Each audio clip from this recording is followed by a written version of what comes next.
Kick-ass facts. So yesterday, I told you about a young man named Corey Taylor who faked his own death to get out of paying the $175 cancellation fee on a cell phone contract. Did that take me down a rabbit hole of, I wonder how often people fake their own deaths? Yes, it did. Pew, pew, pew, pew! This first one takes top prize for creativity. In the 14th century, Joan of Leeds was a nun who faked her own death to escape from a convent. In 1318, tired of her enclosed life, Joan faked a mortal illness and then her own death. Here's where it gets amazing. She made a dummy in her likeness, so it could be buried instead of her body.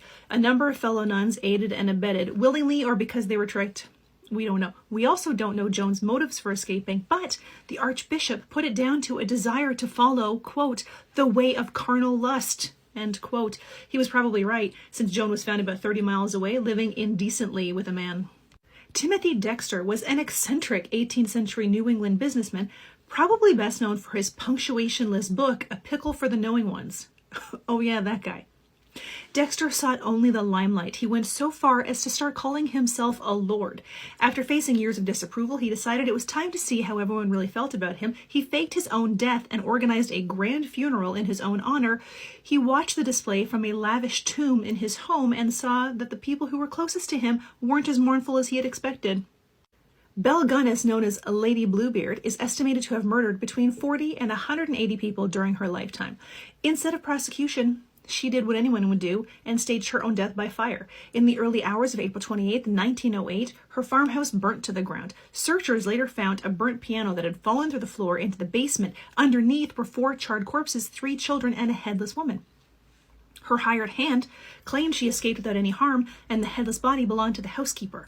A day before the fire, Gunness had visited a lawyer to draft a will, suspicious, then went shopping for toys, cream puffs, and a 5-gallon can of kerosene. Also suspicious. Belle Gunness sightings continued until 1931.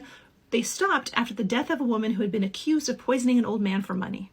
Indiana money manager Marcus Schrenker was facing financial ruin, a state investigation, and half a dozen lawsuits seeking millions of dollars, so he decided to shuffle off this mortal coil.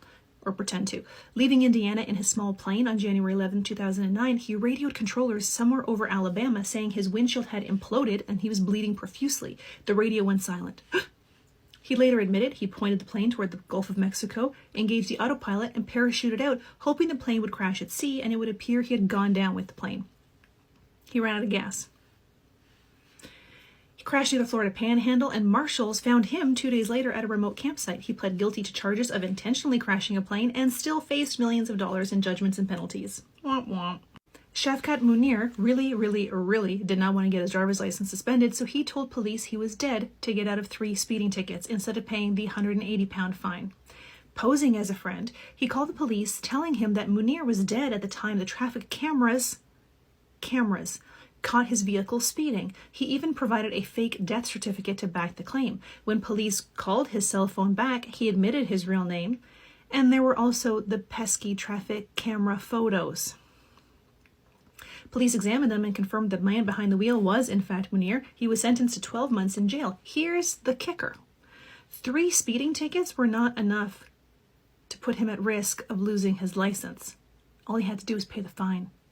Instead, that idiot spent 12 months in jail.